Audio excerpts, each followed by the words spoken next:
OP09 is coming out next week, so I'll be making day 1 deck profile videos for each of the new leaders until the official release day. That means one video every day and we'll end next week with an unboxing video for OP09. I've uploaded the Shanks day 1 deck profile yesterday, you can check it out if you haven't, and now we are moving on to the Lim leader. For this leader, I only have one deck list to share, as the type of cards that can be played in her deck is pretty limited, mainly the Odyssey cards. So Lim is a green and purple Odyssey leader. She has two effects. Her first effect is all the characters you play comes in rest. Her other effect is activate main once per turn. You can rest 3 Dawns, then you get to ram 1 rested Dawn and play a 5-cost Odyssey character on board. At first look, it seems like playing characters in rest is bad, but most of the Odyssey cards have effect to reactive themselves at the end of the turn. Her other effect lets you cheat out a 5-cost character for just 3 Dawns and get a free ram, and this is similar to Onigashima without the need to search for the stage card. So the whole strategy of the deck is to ramp up to 9 or 10 to quickly ramp up to your boss and just win from there. Now let's move on to the deck list. I'm running 2 Izo, a standard 2k counter. Next is Lim. Her effect is on play, check the top 5 cards of your deck for an Odyssey card other than Lim and add it to your hand. The rest goes to the bottom of the deck. So this is just your typical top 5 searcher. Her other effect is during the end turn, if you have 3 or more rested character, you can active her. Next is Usopp. Effect is on play, if you have 2 or more rested character, draw 2 cards and discard 2 cards. So this is your hand filter, which is always good to have, especially on a 4-cost 5k body that can be cheated out using your leader's effect for just 3 Dawns. Next, I'm running 2 copies of Robin. Robin is more of a tech card for red and black decks. Her effect is on play, if you have 2 or more rested characters on board, your Odyssey and Straw Hat characters cannot be KO'd by card effects until the opponent's next turn. So just imagine the black 5-cost Sabo, protecting all your characters from KO effects. Next, we have 4 copies of Promo Audio, a 2k counter. Why we're running him is because he is a 2k counter and there's only one 2k counter for the Odyssey in OP09. His effect is if you have 2 other rested Odyssey characters, this card gains plus 1k. So it is still a good card, but I think this card being a promo is quite bad for the archetype, especially for someone who just wants to buy OP09 and play with it. So you need to get the promo Adios.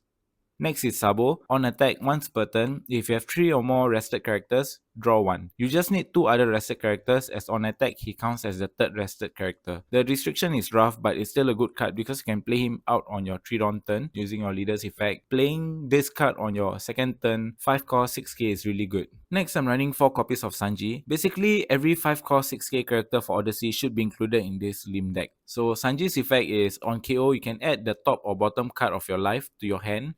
Then you can play one 4-cost Straw Hat or Odyssey character from your trash in rest. A really good card to recycle your 3-cost Lim, your Usopp, and your Robin. Moving on, we have 4 Don Quixote Do Flamingo. He's a 5-cost 6k blocker with effect. During your turn, if you have 2 or more rested characters, active him. So this is a really good card as he is both an attacker and blocker as well. Next is Ace. He's a 2k counter, so you want 4 copies of him. His effect is if you have 2 or more rested characters, rest one of your opponent's 5 cost or lower character. Still a good card to play, seeing how you only need 3 Dawns to play this card using the leader's effect. Next is 4 Luffy. His effect is similar to Ace, but if you have 2 or more rested characters, you get to rest a 6 cost instead. I assume he gets to rest a higher cost character because he doesn't have the 2k counter. But again, 5-6 is a really good card to play in Lim. And now onto our boss characters, we have 4 9-cost Zoro. This card is your win condition for the deck. You get to ramp up really fast using your leader's effect. If you're going first, you can basically play him down on your turn 4. Although he'll be rested, it will not be easy to crash into a 9k character that early for your opponent.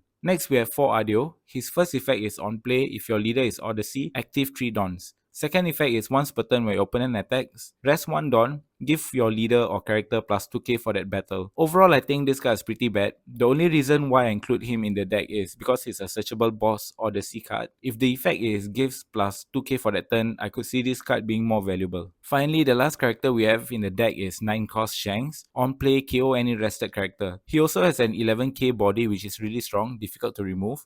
A really powerful removal with no cost or attack restriction. So this card will be really good if we are seeing a lot of those 10-cost rate Shanks which is coming out from OP09, and this card needs to be included in the deck. Now onto our events. We have 3 copies of Gum Gum Gatling, just your typical 3k counter for 0 cost. Lastly, we have this Frankie Boxing Sword event, counter plus 2k to one of your characters or leaders this battle. If your leader is Odyssey and you have 2 or more rested characters, active 2 of them. This is a really good card to protect your characters from being attacked or to reuse your blockers, so overall a really good event to include in the deck. Some of the cards that you can consider playing in this deck is 7 cost Kit, 8 cost Kit, and even Kaido Lin Lin, which combos well with the Robin. So that's my take on the day 1 deck profile for Lim. Let me know what you think of the list and if you're interested in trying her out in OP09. I think Lim might have potential if the format is slow enough, as you'll be playing Zoro really early that can easily win you games. I feel at minimum this could be a tier 3 deck, but again this is just a day 1 deck idea. Now that we are done with Shanks and Lim, the next video will be for Buggy day 1 deck profile, so keep a lookout for that.